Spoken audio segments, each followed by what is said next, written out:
Hello, my name is Rochelle Camille. Thank you for joining me today. If you like spending time with me and you like the content that I've been able to put together, please do me a few favors. Like the video, subscribe to the channel, share with someone else, and follow me on Instagram, TikTok, or Facebook. Now, it's been a couple of days since I've done a video. However, it doesn't mean that I have not been thinking about you all. I've been busy working on some other projects some of you might know. But just to give you a little sneak peek, I am working with a lovely lady named Kat B or Catherine. And we're working on a podcast that will be released hopefully in the next few weeks. However, in this moment, I would love to talk to you about the Davidic anointing. Now, a lot of us, we love when someone can prophesy or lay hands on us, talking about, I impart the anointing of David on you. And some people believe that, is signifying a 30, 60, 100 fold because he was anointed 3 times. At the same time, others of us may believe that the Davidic anointing means that we will rule, where we have a kingship and that any enemy that comes against us, we will defeat. And I believe that Jesus has called us to live a life of victory. And he has called us to do more than what he's done on this earth. However, David's anointing was in his ability to be humble, in his life of worship and dependence on God. Like, that is the core of why he was anointed. Because God told Samuel, I've chosen a man after my own heart. Which means God said, I chose a man that I knew. Not only do I know him, but he knows me. He knows my standards and he knows my expectations. So I wonder, are we a person after God's own heart? Are we living a life and understanding the standards and the principles of God? Are we aiming to live a life of holiness? And we can see this dependence on God, even how he treated his enemies. After each one of his enemies, he grieved for them when they died, when they were killed either at the hands of someone else or of their own. He cried. He grieved for his enemies because he understood something I think some of us forget. It's not the person that is the enemy.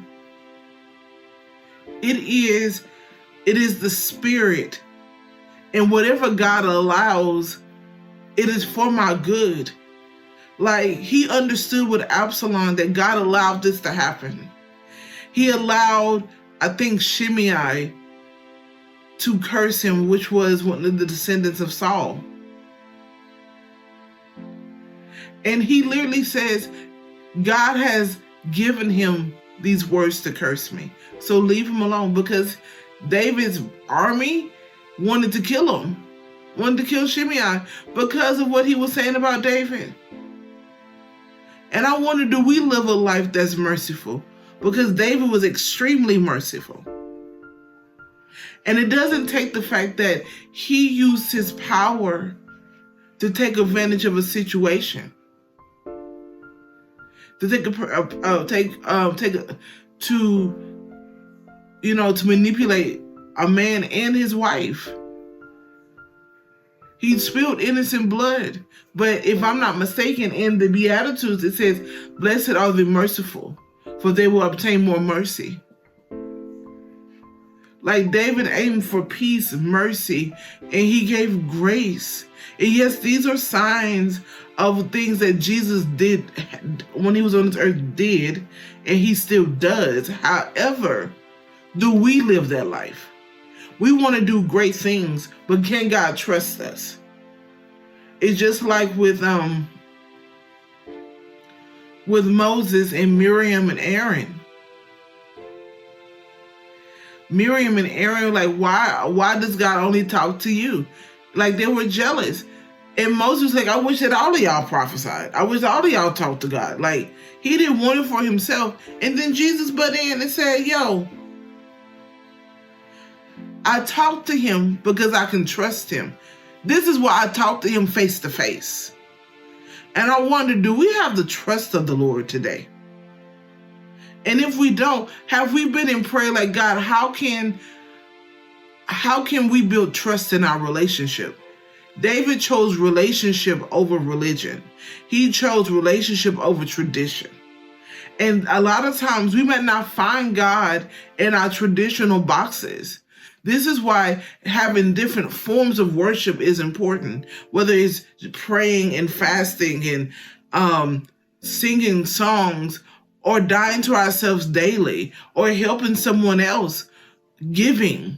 Like, God has given us a multifaceted approach to worship because we are made in his image. We are created to worship, whether we worship God or other things. This is why, if I'm not mistaken, a few years ago, it came out that humans have addictive personalities. We get addicted to things, even good things. And God knows we were created to worship something. And this is why Satan twists our desire and our love in our worship towards things that God never meant. God wanted all of our worship to go to him. And when we worship either ourselves, our circumstances, or people or things, we're doing the same thing that Lucifer did when he was in heaven. So his pride stripped his anointing. It did not strip his gift. It stripped his anointing. Saul's pride stripped his anointing. It stripped the promises of God. It didn't take away his gifts. He still looked good. He was still tall and whatever else he had going on. So the Davidic anointing is tied to David's humility. So there's a such thing as a Sarah anointing, because you are your own individual, and we're all called to humility. There's a Rochelle anointing. There's a Jennifer anointing. There's a Bridget anointing. There's a Thomas anointing. There is a Catherine anointing. We all have our own anointings because we're all called for a particular purpose, for a particular group of people, for a particular time. So instead of gravitating and saying, oh, I want to be anointed like David, go to God and say, you made me this way. So show me how to live in how you make me. Anoint this vessel. And that's why I love the word anoint over use. Because when God anoints me, I'm being anointed for his purpose, to build his kingdom, to edify, and to be a part of his mission. However, when people use the word use, a lot of times I feel like that's like God is empowering you to build your own thing. And the thing is, I don't want to be used. I don't want to be used in the sense that I feel like I'm being taken advantage of. I don't want to be used in God gets everything and I get nothing. This is why Jesus says, I have been anointed to loose the bands of the oppressed, to work with the marginalized. All these things that Jesus mentions when he reads out of the book of Isaiah. He never said he came to be used by God. He said he came to be anointed. This is why the anointing of David is different. God didn't use David. David was anointed. And the more David decided to submit to God and depend on God, the higher God took him. Even when he was being punished for his bad decisions, he still depended on the mercy of God. Even when God told him that his son was going to die, the first son that him and Bathsheba had, he fasted and he prayed. And he was hoping that God would give mercy. He wasn't demanding for mercy. He wasn't demanding. God, you got to do this. He was like, God, if you love me, if you just give me a little mercy and spare my son. And as soon as his son was dead, he got up, he took a bath, he ate, and he had sex with Bathsheba. And all his servants was so fearful of what was going to happen, but he accepted the decision of God. And I know all of us, we sometimes have a hard time accepting the decisions of God because we wanted something else. We thought God was going to do it this way and instead of that way. And this is the beauty I see with David, and even with Paul, the correlation. The correlation between them is that whatever God wanted, they surrendered to it, even if it hurt, even if it meant to be humiliated, even in their wrongness or their incorrectness. They surrendered to God. They surrendered, and whatever you want. And I see more correlations between David and Saul's anointing in their journey more than anybody else. Because even Paul, after he was transformed, he treated his enemies with mercy and grace. He seeked to help, he seeked to lead them to salvation. And I believe that David mourned for his enemies because he understood the value of human life, and he didn't want them to die innocently like Abner did, if I have his name correct. He did not want them to die in their sin or at the hand of anybody. He wanted God to take him out, because the only death he did not really mourn over was Nabal, because God dealt justly with Nabal. He understood that his vengeance comes from the Lord. His victory comes from the Lord. And do we understand that our victory comes from the Lord? Even when our enemies are surrounding us, even when bad circumstances are trying to take us out, even when they desire to kill us. Because Satan knows exactly what we can handle.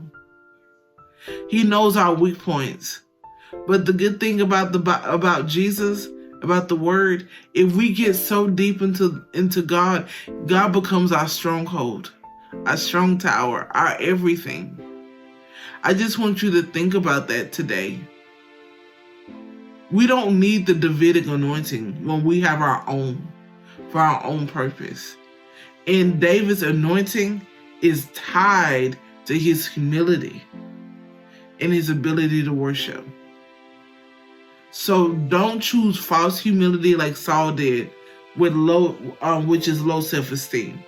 Choose real humility and dependence on God, and you will be elevated. Because you don't have to make it happen. It's up to God.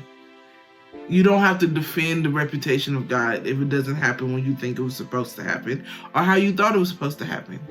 That's up to God to do. God is strong enough to defend himself, protect himself, and everything. Because if he can take care of all of us in this world, I'm sure he can take care of himself and his reputation. Just do your part.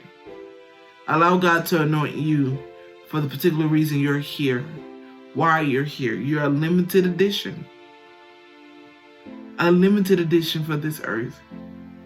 And you have come for a time such as this.